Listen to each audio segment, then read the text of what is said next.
উপস্থিত তরিকাতে সালেকিন বৃন্দ ও মাদ্রাসায় মাসুমিয়া ছাত্ররা, দীর্ঘদিন ধরে অনেকে আমার কাছে প্রশ্ন করে যে জাকাত সম্পর্কে আমরা সঠিক জিনিস বুঝতে পারছি না, কীভাবে জাকাত দেবো। কারণ আমাদের দেশের যে ওলামা সমাজ আছে,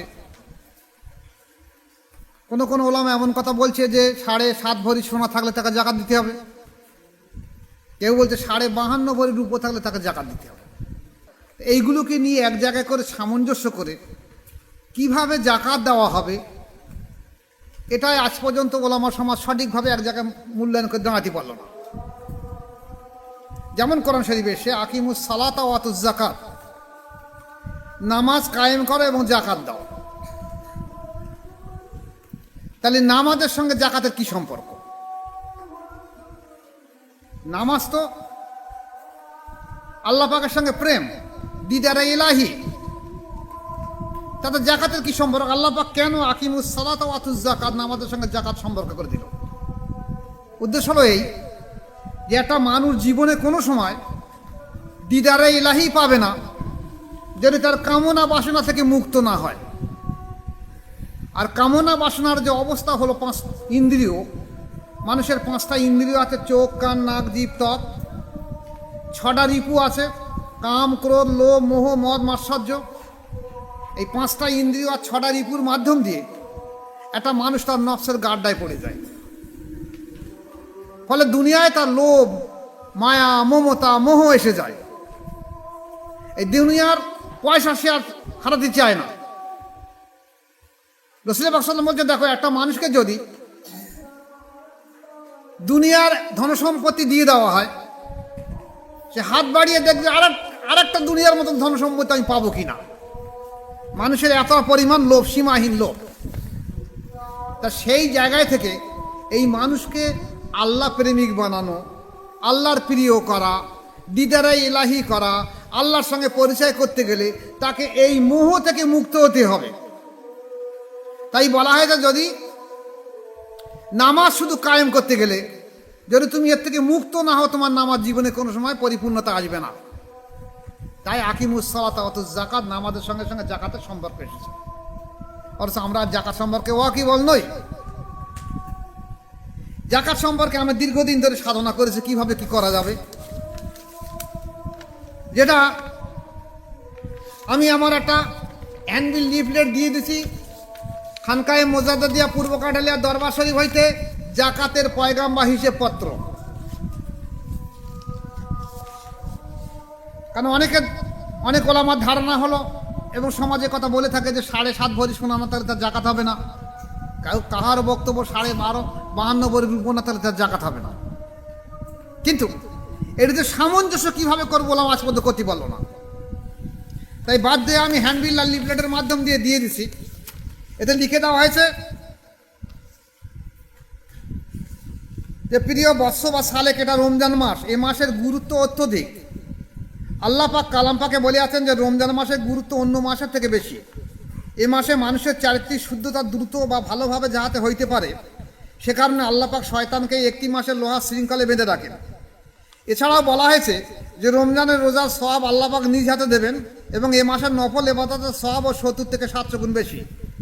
সে কারণে সালেক বৃন্দের কাছে আদেশ, যদি তুমি সাহেবে নেশাবের মধ্যে গণ্য হও, তাহলে এ মাসের গুরুত্বের দিকে বিচার করে জাকাত তুমি এ মাসেই দিয়ে দিও।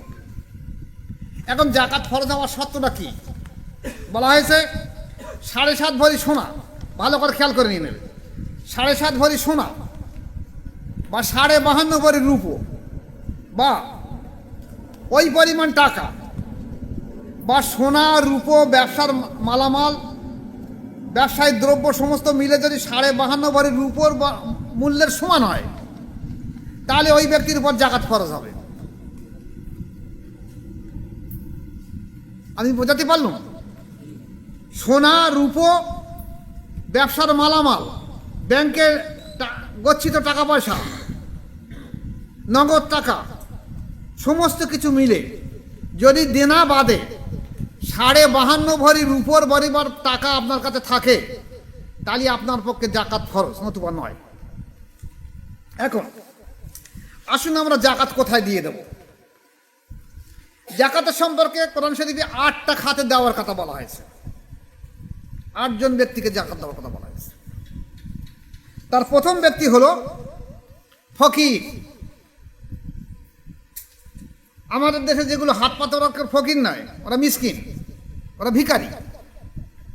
মিসকিনও বলা বলো, ওরা ভিখারি, ওরা ফকির নয়। ফকির ওকে বলা হয়েছে যে কপরদকহীন ও কাজ কারবার করতে অক্ষম ব্যক্তিকে ফকির বলা হবে, যার কিছুই নেই এবং কাজ কাম করতে পারে না, এই ব্যক্তি ফকির। দ্বিতীয় বলা হয়েছে মিসকিন, যে ব্যক্তি যা আয় করে তা আয়ের থেকে ব্যয় বেশি। যা আয় করে আয়ের থেকে ব্যয় বেশি, ফলে সংসার সে চালাতে পারছে না, হলো মিসকিন। মিসকিন মানে আমরা ধারণা কি, ওপরে ওর বাচ্চা কাচ্চা নিয়ে এতিম অসহায় পানা বাচ্চা কাচ্চা তার মিসকিন বলে দিয়ে দিই, মিসকিনেরা। পরের দৃষ্টিতে বলা হয়েছে আমিল, রাজকর্মচারী যারা জাকাত তুলে এনে বাইতুল মালে জমা দিত সাহাবাদের পিরিয়ডে। এই বাইতুল মালে সেই জাকাতের টাকা থেকে তাদের মজুরি দিয়ে দেওয়া হতো। পরের বেলা বলা হয়েছে মুআল্লাফাতিল কুলুব, অন্য সম্প্রদায়ের শীর্ষস্থানীয় ব্যক্তি। যেমন আমরা এখানে মুসলিম সম্প্রদায় আছি অল্প সংখ্যক, এখন এলাকায় অন্য সম্প্রদায়ের মানুষ বেশি আছে, তাহলে আমাদের ধর্ম করতে অসুবিধে হচ্ছে, কারণ তারা সমস্ত মোড়ল মাতব্বর ধনী সম্প্রদায় তারা। তা যদি সেই মোড়ল মাতব্বর ধনী সম্প্রদায়ের আমি জাকাতের থেকে ঈদের সময় একটা পোশাক দিয়ে আসি, যে আমার তরফ থেকে আপনাকে এক সেট পোশাক দেওয়া হলো, কিছু সিমাই পায়েস দেওয়া হলো, তারা সন্তুষ্ট হবে। এই মুআল্লাফাতুল কুলুব বলা হয়েছে অন্য সম্প্রদায়ের শীর্ষস্থানীয় ব্যক্তিকে যদি আপনি কিছু হাদিয়া তহবা দেন জাকাত থেকে, তাহলে তারা আপনার ধর্ম করতে যেন নজর রেখে দিয়ে দেবে, যেন আপনার অসুবিধা না হয়। এদের জাকাত দেওয়ার কথা বলা হয়েছে। পরে কথা বলা হচ্ছে মোকাতাব। মোকাতাব ওই ব্যক্তি কৃতদাস, এখন বর্তমানে আর নেই, সেই পিরিয়ডে কৃতদাস ছিল, যে দাসগুলোকে যদি জাকাতের টাকা দিয়ে তাদেরকে মুক্ত করে দিয়ে আজাদ করে দেওয়া হতো। পরের ব্যক্তি বলা আছে ঋণগ্রস্ত ব্যক্তি, যিনি ঋণী, ঋণ থেকে মুক্ত হতে পারছে না, আয় যা তার থেকে ব্যয় বেশি কিংবা সমপর্যায়ভুক্ত ব্যয়, আমি ঋণ থেকে অনেক টাকা ঋণ নিয়েছি, কোনো কারণবশত হয় ঘর ভেঙে যাক কি দোকান ভেঙে যাক কি কোনো শারীরিক অসুস্থতার সময় ঋণ নিয়েছি আর শোধ করতে পারছি না, তাহলে জাকাতের টাকা নিয়ে জাকাতের টাকা তাকে দিয়ে সেই ঋণ থেকে মুক্ত করে দেওয়া যায়। পরে বলা হয়েছে গাজী বা ধর্মযোদ্ধা। ইসলামী পিরিয়ডে সে সময় দেখা যাচ্ছে যারা লড়াই ময়দানে যেত, লড়াই থেকে ফিরে আসতো গাজী হয়ে গেছে, লড়াই থেকে যারা শহীদ হয়ে যেত তারা শহীদ বলা হতো, যারা জয়ী হয়ে ফিরে আসতো তারা গাজী হতো।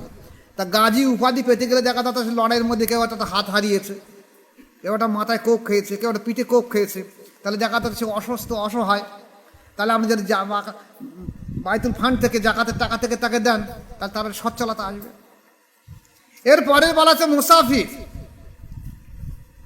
এক দেশ থেকে অন্য দেশে যদি কোনো মানুষ যায় কোনো কারণে, ধর্ম উপদেশে বা ব্যবসা করতে বা কোনো কারণবশত যায়, গিয়ে সেখানে তার সমস্ত ধন সম্পত্তি ডাকাতি হয়ে গেছে কি হারিয়ে গেছে কি নষ্ট হয়ে গেছে, তার ফিরিয়ে আসার পর কোনো মতো সম্ভব হচ্ছে না, তাহলে এই যে মুসাফির ব্যক্তি সে অসহায় হয়ে গেছে, আপনি জাকাতের থেকে তার টাকা দিতে পারেন।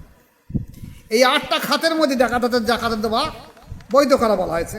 তার মধ্যে বর্তমানে আমাদের দেশে এখন 3টা নেই। একটা হলো আমিল, যারা জাকাত কালেকশন করে, যেহেতু আমাদের এখানে শরিয়াতের আইন নেই বলে জাকাত কালেকশন করা ব্যক্তি নেই, ইসলামী রাষ্ট্র নেই, তাহলে সে ব্যক্তিদের জাকাত দেওয়ার প্রয়োজন নেই।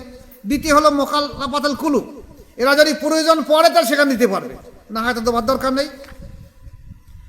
তারপরে হলো গাজী বা ধর্মযোদ্ধা। এই ধর্মযোদ্ধা এখনো নেই, তবে যদি কোনো দিন আসে, এই ঘটনাগুলো কোরআন হাদিসে দেওয়া হয়েছে কেন? কোরআন হাদিসটা শুধুমাত্র সেই সময়কার জন্যই নয়, কিয়ামত পর্যন্ত স্থায়ী থাকবে।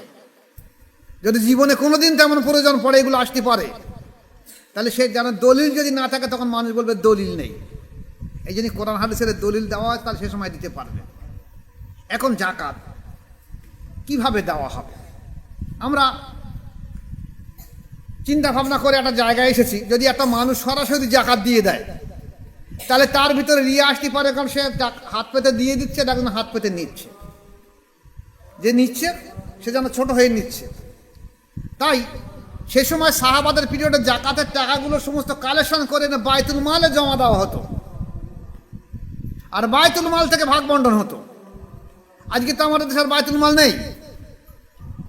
সর্ব উত্তম হলো যদি একটা মহল্লা, একটা গ্রাম, একটা অঞ্চল ধনী শিক্ষিত বুদ্ধিজীবী মানুষ একতাবদ্ধ হয়ে তাদের জাকাতের টাকাগুলো এক জায়গায় জমা করে সেখান থেকে যদি গরিবীরভাবে সুষ্ঠুভাবে বন্টন করে দিত, তাহলে দেখা যাচ্ছে একটা এলাকায় আর গরিব থাকতো না। যে আমরা এবারে এখানে এই এই এই এই বুথে বা এই পাড়ায় দেখা যাচ্ছে আমরা 20 লক্ষ টাকা জাকাত পেয়েছি। যদি আমরা 20টা মানুষকে ব্যবসায় দাঁড় করে দিই তাহলে ওরা জীবনে হাত পাতবে না। এইভাবে 10টা বছর পর করতে পারলে দেখা যাচ্ছে গ্রামে আর গরিব মানুষ থাকবে না। কিন্তু আমাদের উদ্দেশ্য সেরকম নয়। আমরা কেউ একটা লুঙ্গি, কেউ একটা শাড়ি, কেউ কিছু টাকা পয়সা, কেউ 5 টাকা 10 টাকা 20 টাকা দিয়ে আমরা জাকাত উদ্ধার করে দিয়েছি। রাসূল সাল্লাল্লাহু আলাইহি ওয়াসাল্লাম বলছে, দেখো জাকাত এমনই একটা জিনিস, যদি তুমি ওহদ পাহাড় পরিমাণ সোনা দান করো এর যা সওয়াব হবে, নফল সওয়াব হবে। কিন্তু তোমার যে জাকাত হবে যদি সূক্ষ্মভাবে হিসাব করে এক রতি একটা 9 পয়সা দান করো, তাহলে ওহদ পাহাড় পরিমাণ সোনা দান করার থেকে এই নফল বা এই ফরজ একটা পয়সা দান করা তো উত্তম উত্তম।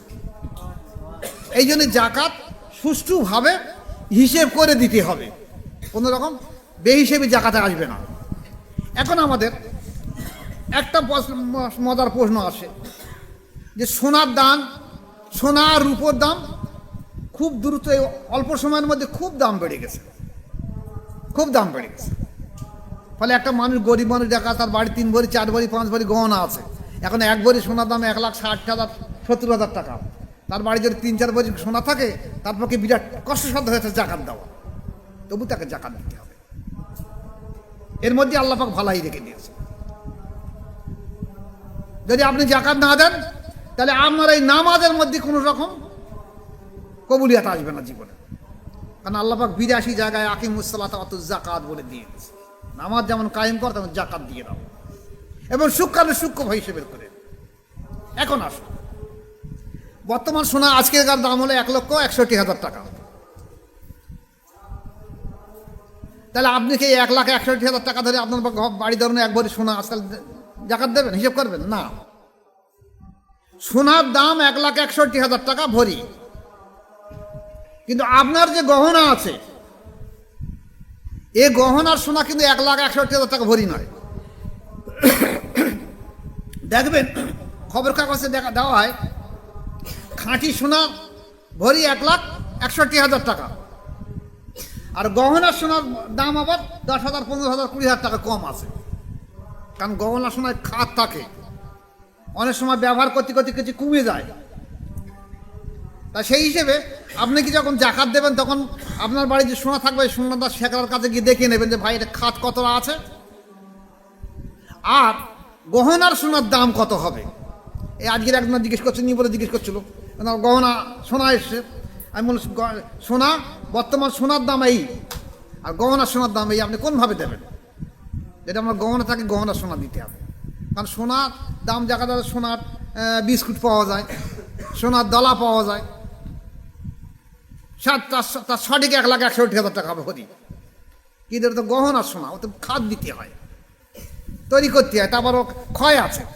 তাই যারা জাকাত দিয়ে দেবে তারা এই খেয়াল রাখবে যে নিজের যে সোনা আছে সেই সোনাটা একবার শেখরারকে দেখে নিয়ে নেবে যে ভাই এই সোনাটা কতটা খাদ আছে, এবং বর্তমানে এবছরে এই সোনার দাম কত, সোনার দাম কত, এবং গহনা সোনার দাম কত, আর আমার এই সোনার ভিতরে কতটা খাদ আছে, খাদ বাদ দিয়ে কতটা সোনা হতে পারে, এবং রূপরও তাই ধরে নিয়ে এবার হিসেব করবেন।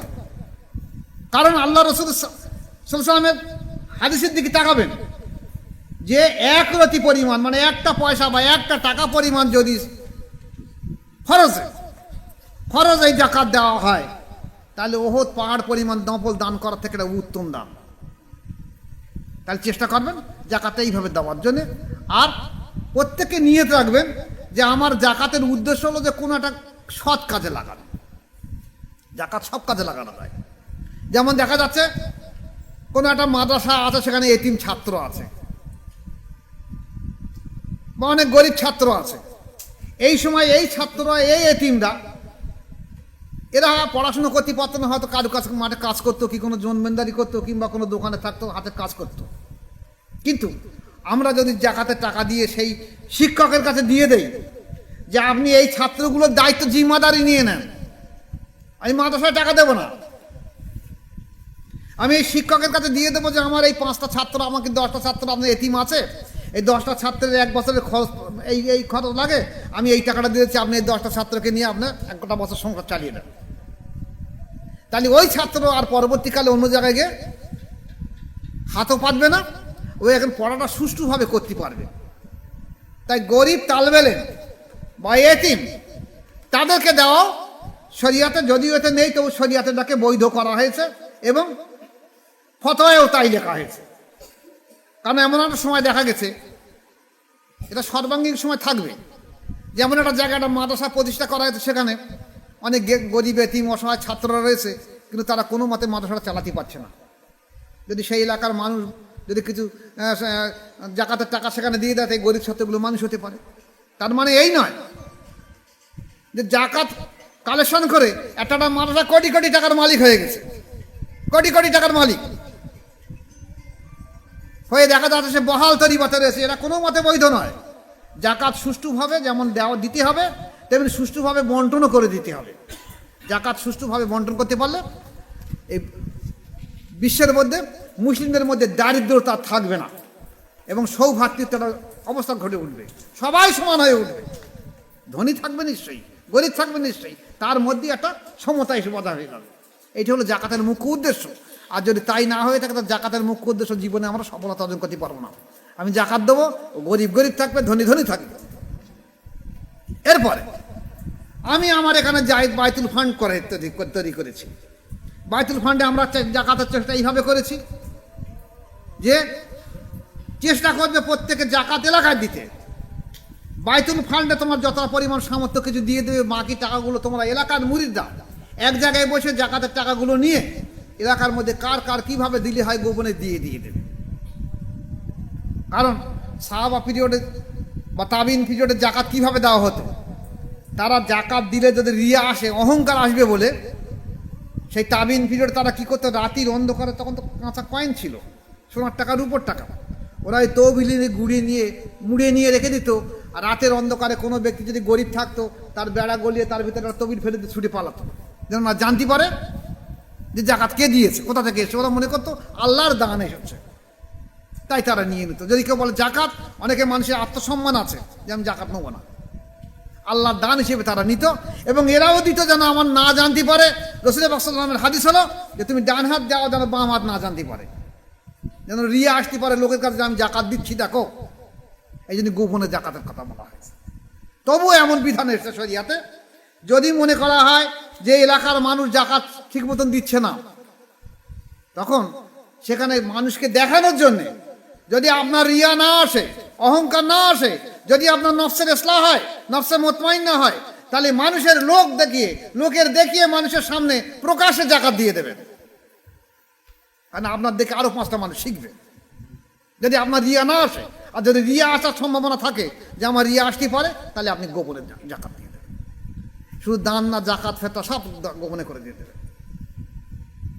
আমি কি বোঝাতে পারলাম ঠিকভাবে? তাহলে খেয়াল রেখে দেবেন, শুধুমাত্র 7.5 ভরি সোনা থাকলে বা 52.5 ভরি রূপো থাকলে যে জাকাত হবে এটা নয়। সোনা, রূপো, ব্যবসার মালামাল, নগদ টাকা, ব্যাংকে থাক, ফিক্সড থাক, রেকার্ডিং থাক, LIC থাক, যাই থাক, সমস্ত কিছু হিসেব নিয়ে 52.5 ভরি রূপোর বরাবর দাম যদি হয়ে থাকে, এখন 1 ভরি রূপোর দাম ধরুন 2500 থেকে 3000 টাকা, তাহলে 52 ভরি রূপোর দাম কত হবে? প্রায় 1.5 লাখ, কম বেশি। যদি এর বেশি টাকা থেকে আপনার সোনার উপরে টাকা পয়সা মিলে দেনা বাদে, তাহলে আপনার জাকাত খরচ। খবরদার জাকাত কৃপণতা করবেন না, সূক্ষ্মভাবে জাকাত দেবেন। কারণ আল্লাহ পাক অন্তরের মালিক, আপনার অন্তরের জিম্মাদার আল্লাহ পাক। আপনি কি উদ্দেশ্যে জাকাত দিতেন আল্লাহ পাক ভালো করে জানেন। আমার একটা মুরিদ কালকে বলছে যে আমার গতবারে জাকাত হয়েছিল 12,000 টাকা, এবারে জাকাতে 24,000 টাকা। তা আমার এত কষ্ট লাগতেছে যে এত টাকা জাকাত দিতে হবে। আমি তোমার ধারণা আসলো কেন? তুমি নিশ্চয়ই তজবি জাকাত মোরাকাবা ঠিকভাবে করো না। বলছে না আমি করি। আমি বল না ঘাটতি, তোমার আল্লাহর সঙ্গে প্রেম নেই। আল্লাহ পাক তোমাকে কি করেছে, তোমার 97.5 টাকা আছে, আর আল্লাহ পাক 2.5 টাকা তোমার কাছে দিয়ে রেখে দিয়েছে। জাকাত এই 2.5 টাকা তোমার নয়, তোমার 97.5 টাকা আছে, আর আল্লাহ পাক 2.5 টাকা তোমার কাছে দিয়ে রেখে দিয়েছে যে এই 1 বছর পরে 2.5 টাকা আমি তোমাকে দিয়েছি, তুমি একটা গরিবকে দিয়ে দিবে। তাহলে গরিবের টাকা তুমি আত্মসাৎ করবে কেন? ও টাকাটা তোমার নয় তো, তোমার তো 97.5 টাকা। তা বলে ঠিক আছে, আমি তাহলে ডাল দিয়ে দেবো, মানে মনের মধ্যে একটা প্রতিক্রিয়া, আমি এত টাকা দেবো কী করে। আজকে কালকে ভটকায় আমার একটা মুড়ি দিয়েছে, কী নাম, দর্জি সাহেব, কী ওর নাম, রফিক বলছে, একজন বলছে আমার 4-5 বারি সোনা রয়েছে, আমি এবার জাকাত দেবো না। 5 বারি সোনা অনেক টাকা দাম পড়ে যাচ্ছে, 1,60,000 টাকা যদি হয়ে থাকে তাহলে অনেক টাকা পড়ে যাচ্ছে, আমি আবার জাকাত দেবো না। তার রফিক ভাই তার জন্য 1 বারি সোনার দামে জাকাত দেয় বলে আমার কাছে হাসাহাসি করতেছে। মানে আচমকালে সোনা বা রূপোর দাম বেড়ে গেছে, মানুষ এটা কষ্টদায়ক হয়ে গেছে। কিন্তু যদি তার ভিতরে ঈমান, আকীদা, বিশ্বাস পরিপূর্ণ থাকতো, তাহলে দুনিয়ার এই মোহ তার কাছে আসতো না। কিসের পয়সা? আপনি একটা পয়সা নিয়ে যেতে পারবেন না, আপনার কাপড়ের কাপড়ে একজনা দিয়ে দেবে, আপনার কাপড়ের কাপড় আপনার জোগাড় আপনি একজনা দিয়ে দেবে। অনেক সময় দেখা যায় হসপাক থেকে অনেকে কাপড় আনে, সে কাপড় তার জোটে না, এমন এক জায়গায় ইন্তেকাল করেছে, সেখান থেকে কাপড় তাকে দিয়ে দেওয়া হয়। তাহলে আপনার এই যে 2 ফুট 2.5 ফুট চওড়া আর এই 5 ফুট 5.5 ফুট জায়গা ছেড়ে আর বেশি কিছু হবে না, আর সাদা একটা থান কাপড় ছাড়া, তাহলে আপনি এতই করছেন কি জন্য? কিসের প্রয়োজনে? সব দুনিয়ার জন্য তো। যদি মানুষই যদি কল্যাণ না লাগলো, আমার ধন সম্পত্তি টাকা পয়সা থেকে লাভটা কি হবে আমার? আল্লাহ পাক তো দিয়েছে। আরে অনেক মানুষ এত অসহায় আছে, তার তুলনায় আল্লাহ পাক আমাকে দিয়েছে। আল্লাহ তো এমন দিয়ে পরীক্ষা তো করে নিতে পারে। তাই আমরা প্রতিজ্ঞা করব যে আজ থেকে যে জাকাত আমরা জীবনে 1 পয়সা কমাবো না। বলুন ইনশাল্লাহ কমাবো না। ঠিক আছে, সূক্ষ্মভাবে জাকাত দান করবে। আল্লাহ আমাদের উপরে আমল করা তৌফিক দেখ। ওয়া মা আলাইনা ইল্লাল বালাগ। আসসালামু আলাইকুম ওয়া রাহমাতুল্লাহি ওয়া বারাকাতুহু।